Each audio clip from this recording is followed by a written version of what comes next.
Good evening.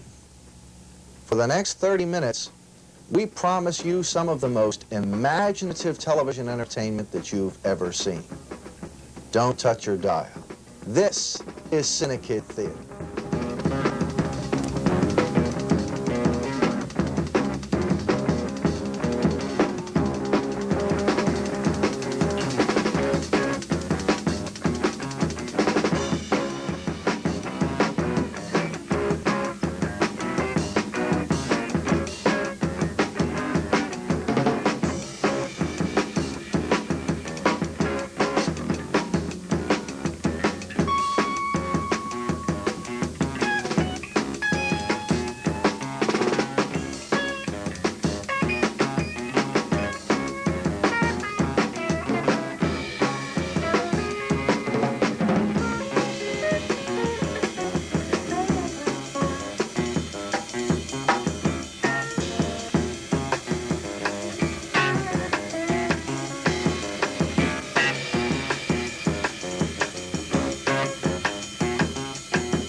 Hi, this is Bob Clark. And for those of you not familiar with this particular show, what you're going to be seeing is an entire television production created by children whose ages range from about 7 through 18 years. This entire show features our kids as actors, performers, technicians. It is the product of their efforts. To begin, we'd like to take you to a place far, far away, on the outskirts of town. There, on the top of a hill, looms a dark, old house. The secrets contained within its walls will be presented as we now bring you The Ghost of Telford Mansion.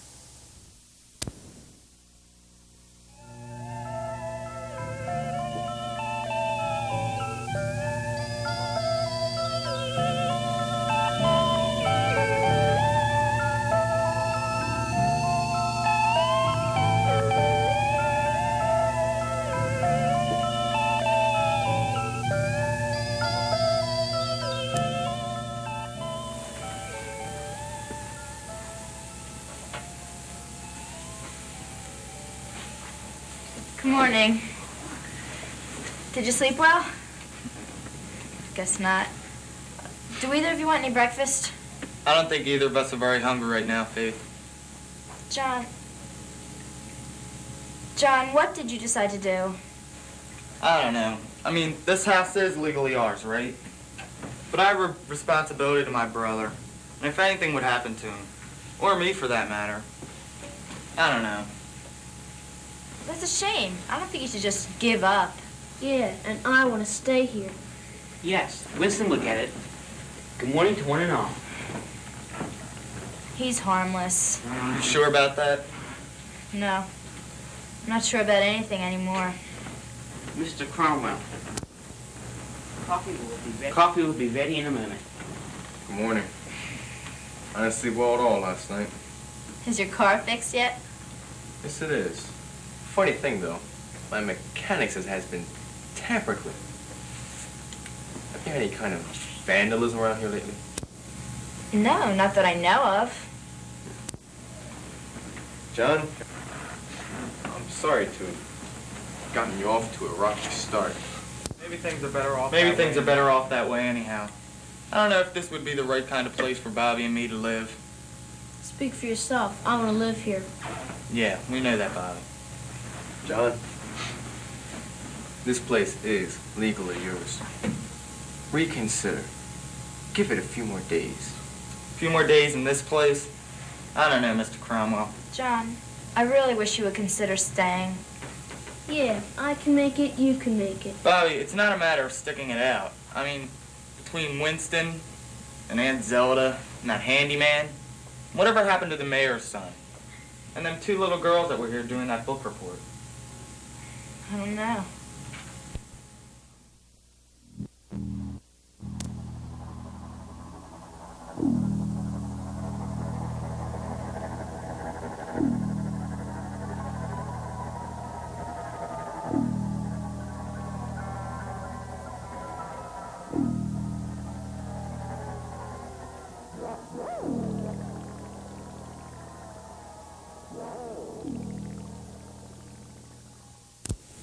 John, give it a few more days. I don't know. Faith has been great through all this. But I don't think anybody else in this house wants me or Bobby to stay.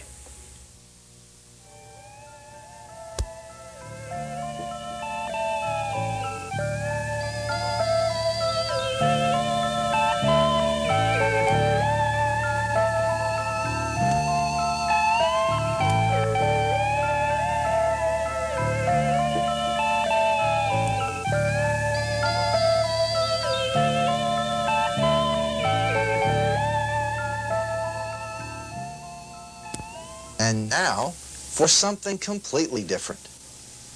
One of the staff members, Miss Peggy Rastiello, has taken the job of bringing to your attention some of the young people who are a part of CINEKYD. Now, our boys and girls, in addition to being talented performers, live other very, very interesting lives as well. And tonight, Peggy's guest is young Scott Randolph, who has been a part of our organization since he was quite a little fella. He's now a high school student, very active not only in his academic pursuits, but in the field of athletics as well. Here then, Miss Peggy Rastiello and Hearsay. Good evening, and welcome to tonight's edition of Hearsay. With me is Scott Randolph, age 16, who attends Hatboro Horsham High School, where he plays football and is on the swim team. Scott, why are you interested in sports? I mean, why do you play sports?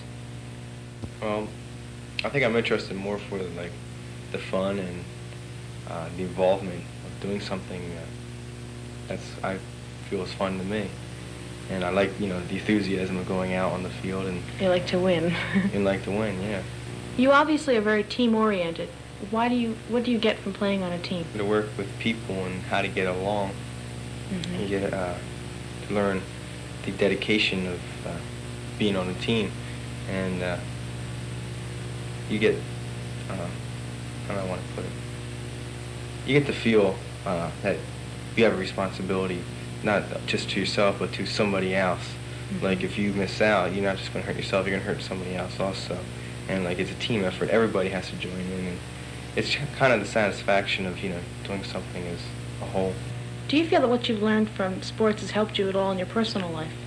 To a degree it has. I think you become more aggressive when you play sports. Like you learn how to discipline yourself, and like when you go through the training period, becoming building yourself up physically, you have to learn that you have to have a discipline.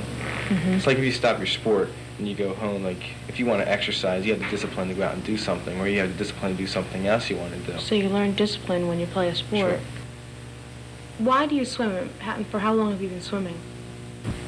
My uncle, on my mother's side, there's a girl drowned in the lake, Mm-hmm. and he went in to save her, and he dove in the lake, and he hit a rock with his head, and he sunk under with the girl. And my mother swore that her children, when she has, and if she has, Well, she obviously has had children. Well, obviously has, yeah.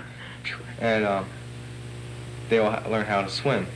And I learned when I was about 4, and as I progressed, like they taught us down at the community pool, the public pool, and as I progressed, I went to like advanced swimmer, and I was asked like if you want to swim on a swim team. I guess yeah, sure, because I like the sport. And How long have you been swimming with the swim team there?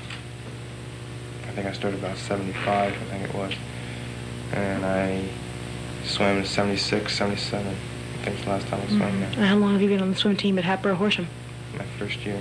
This your first year? Yeah. How did you do? Well, personally, I think I did all right. I improved as the season went along. How did you personally improve? Well, when I did the 100, for people that don't know, that's when you do 4 laps, 100 yards. I did my time was 1 minute and 5 seconds or something like that, and I was able to bring it down to 1 minute and 1 second. That's which excellent. Swimming is a pretty good improvement. Yeah.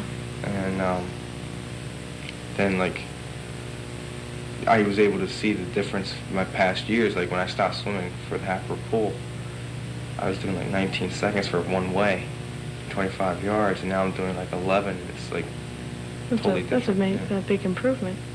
Are you going to join next year on the swim team? Yeah. The coach kind of told me that I should go out and be a part of the team again. I think I will. Well, I think you're good at it. Tell me about football. How long have you been playing football?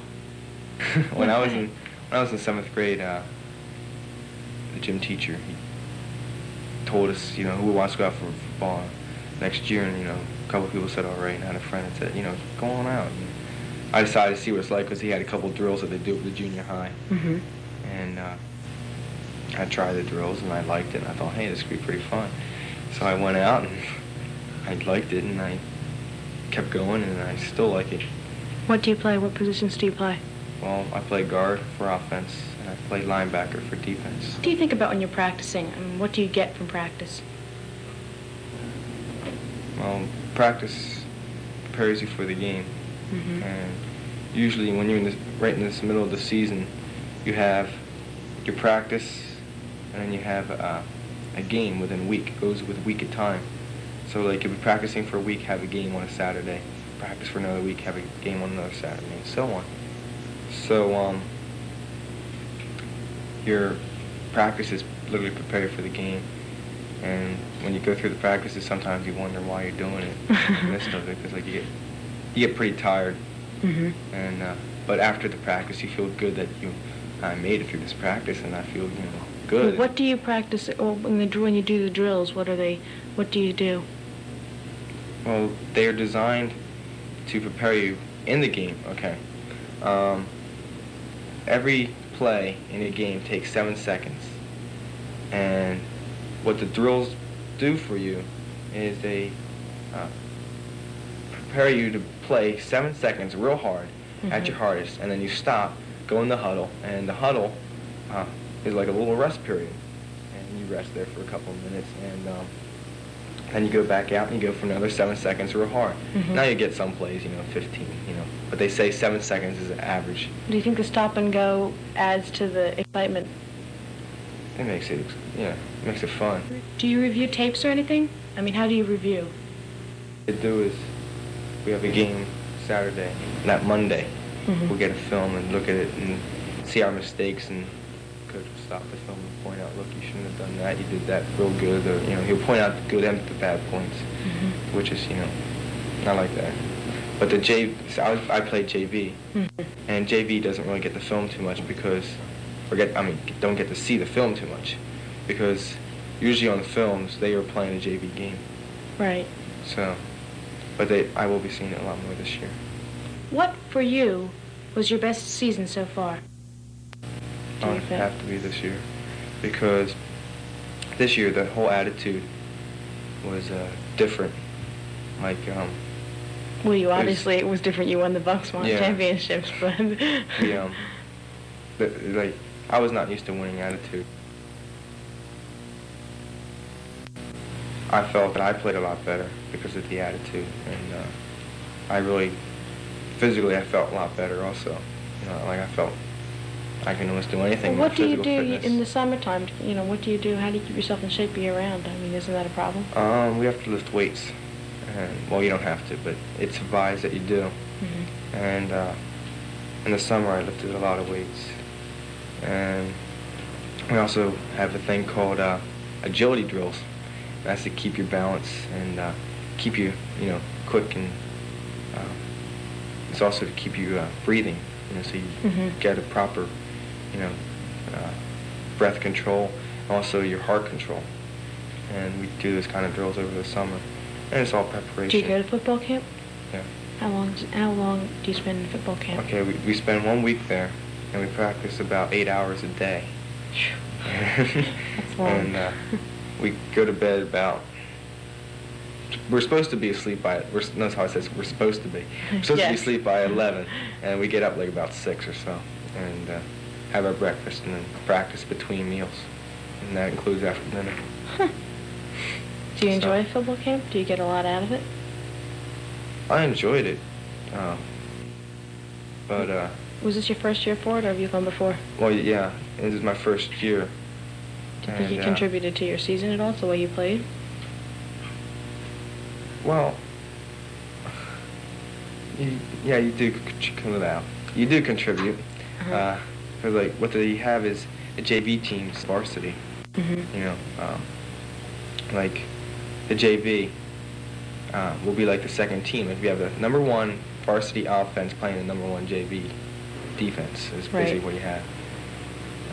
And that's how you practice. That's how you practice. So the JV team gets better as well as the varsity. Mm-hmm. So. Tell me something, okay? What about the football hero myth? Is it really a myth? I mean, does it make it easier to get girlfriends if you can get dates if you're on the football team? And do you really date cheerleaders all the time exclusively, or is that just a myth? I think it's just a myth. So you don't just date cheerleaders, huh? No, not me personally. Well. No, there are some people that, you know, they're considered football heroes, but, you know, they pick their own girls. Oh. Tell me about the jock image. Do you find that teachers and other students treat you differently because you're on teams? Get out of classes early. Okay. And that's about it. Like, you know, not many teachers like, you know, you walk up and say, I'm getting out of this class early, and they say, why? And they say, well, I'm playing a sport. And they say, well, get the homework assignment. They don't always seem too pleased that you walk out of their class. Do you think that the amount of time you spend practicing and the amount of time you spend involved in sports, do you think it takes away from your grades at all? Not really. No? I think, you know, I put in as much as I want to put into each. As much as you want to put in. I could put in more on either side. You know? Right. Do you feel that people treat you differently at all? Depends who it is. Because you're on the football team. People my age and older really don't, you know, they just, you know. Treat you the same as if you weren't on the football team. Well, yes, except when the season, you know, hey, you're on the football team, how'd you do yesterday? That would be about it. Mm-hmm. And people younger, you know, than me, you know, they look up, wow, you play high school football? You know, it's just like, yeah, I play high school football. Do you think you want to do this professionally? No. No. If I would go anywhere professional sports, it would have to be baseball. And the reason is that because of football, you're just like, you're almost like meat, you know, they just right. have to be more brutal. I'm not that brutal, you know. Mm-hmm. I would play maybe college football. Mm-hmm. That would be as far as I would go. That's even brutal. Are your plans to go to college, and are you going to play football there? It would have to be a small college because chances of making a big-time college football is so slim. Mm-hmm. And the chances, you have to be outstanding, and that's very hard. Is there a possibility of you getting a scholarship as an athletic scholar? But it's possible, but it's not probable. I see. And what else do you do? What other sports do you play aside from swimming and baseball and football? Well, I played baseball like a neighborhood team, Mm-hmm. and what we did was we had a hockey team that we got together, neighborhood, and we played other neighborhoods, and that was as far as I went, you know, as far as organized hockey and organized baseball was as far as I got was neighborhood teams again, you know, right. Just backyard baseball. And well, it's a good training ground for other things, you know, it keeps you going too in sports. So you're not going to pursue this as a career? No, it's just this fun time just now in the high school. Well, who knows, we may see you there in the Super Bowl someday, then. You never can tell. No, maybe, you know, if I gain enough weight and, you know, I might. I don't know. I can't tell right. Well, thank you for being with us tonight, Scott. Thank you. And thank you, ladies and gentlemen, for joining me here tonight on Hearsay. I'm Peggy Rastiello.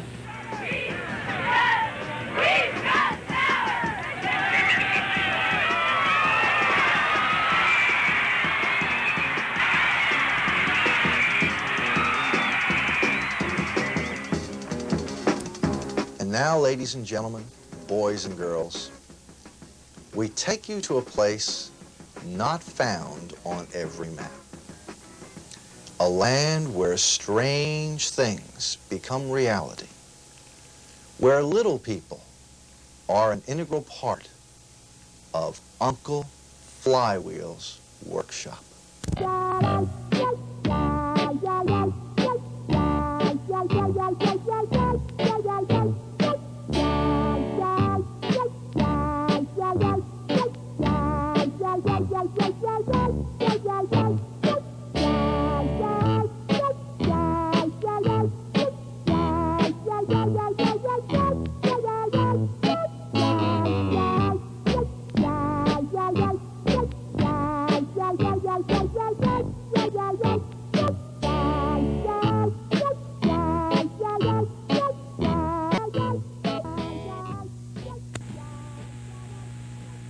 And this is what happened last week in Uncle Flywheel's workshop. Here we go. Hey, it's working. Here we go. Wow. Neat. Yeah, he's going fast. He's coming over here. Not bad, Stuart. Thanks, Uncle Flywheel. Stuart, you making him do that? Yeah, just by turning this little button here. What's this one for, Uncle Flywheel? Don't touch that one, Stuart. It can't. Stuart! I'm Stuart! sorry. I'll put it back in. Put it back in, son. I should have known. First the crayons and the snowblower, and now this. I'm trying, Stuart. Oh, he's getting away. Get him. Stuart, come back. It's out of control. What if he hurts himself? Or if he hurts someone else? I didn't do it. I didn't do it. Uncle Flywheel!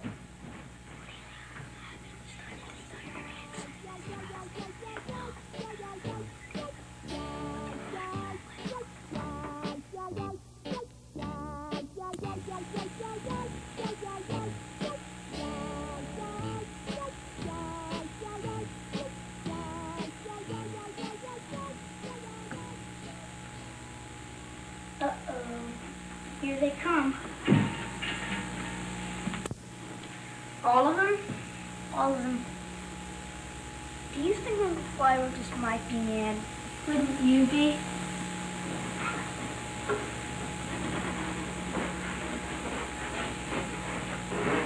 Careful now, Stuart.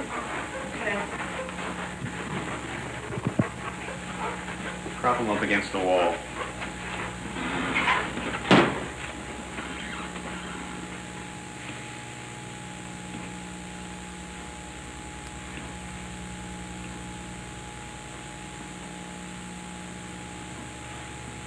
Stuart, Yes, Uncle Flywheel? would you come here a minute, please? Oh. Sure, Uncle Flywheel.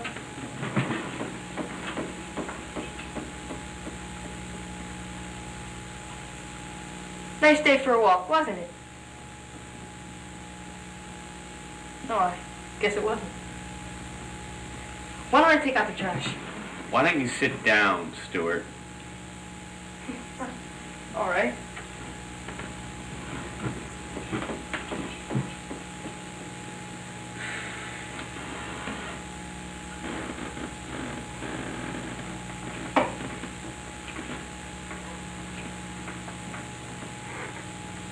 Now, Stuart, I spent several days working on that puppet, and several more days working on his control device. And I was very, very proud of my efforts. And in a matter of seconds, you managed to break the control device, send the puppet on a rampage, and send the three of us running through the forest.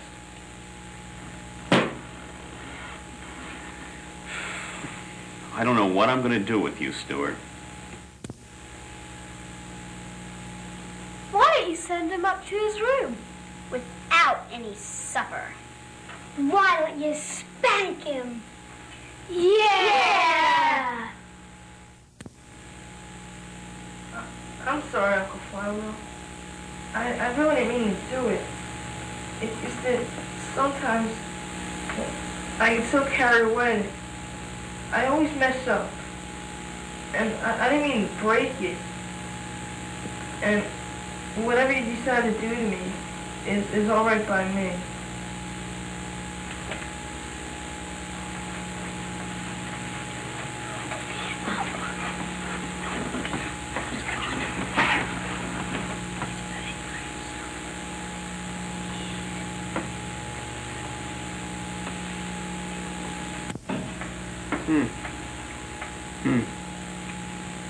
Well, I guess there was a little bit of life left in his battery. But I think he's given me the answer, Stuart. If he can forgive you, then I certainly can. Now, what you're going to have to do is to take a little bit of time and help me to rebuild Androcles. Androcles? Yes, Androcles. It's a very interesting story. I'll have to tell it to you sometime. Well, boys and girls, well, hopefully next week, the Tiny Helpers, Stuart, Androcles, and I will be back. But until then, remember our motto. Each one, reach one. Good night. Bye.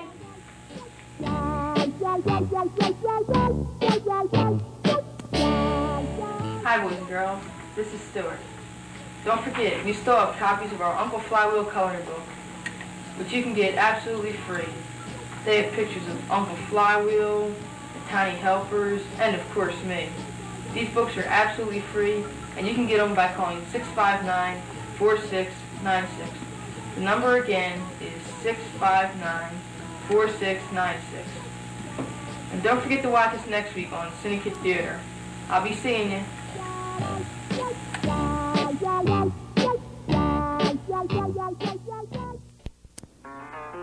18 and you'd like to learn about acting, working with TV, cameras, radio, photography, and more, then you'll be glad to know that CINEKYD will be starting new sessions of its student programs in March. Track for ages 11 to 18 meets every Wednesday night from 7 to 9, beginning March 3rd. Tyro for ages 7 to 11 meets on Saturday mornings from 10 to 12, beginning March 6th. Both sessions run for 4 full weeks. Don't miss the excitement. Very best. Then circle up with your family and friends at CINEKYD this Saturday night at 7:30. The feature will be the 1940 classic Santa Fe Trail, starring Errol Flynn, Olivia de Havilland, Van Heflin, and Ronald Reagan. Come out and see this thrilling Western, plus Chapter 9 of the exciting Captain Marvel serial. Tickets are $1.25 in advance, $1.50 at the door. Don't miss Santa Fe Trail this Saturday night at CINEKYD. For information, call 659-4696. As you can see, there are quite a number of things happening here at CINEKYD. We'd like to extend to you an opportunity to come visit us, to attend one of the family movie nights. Better yet, if there's a young person in your home who's interested in the world of film, television, or radio production, it might be worth the call. 659-4696. We're always interested in meeting young people who are interested in acting or in developing technical proficiencies. CINEKYD's doors are open wide to hard workers of any age. Thank you so much for being with us tonight. Please join us again next week. Until then, this is Bob Clark. Thanks for being with us. Good night, and God bless.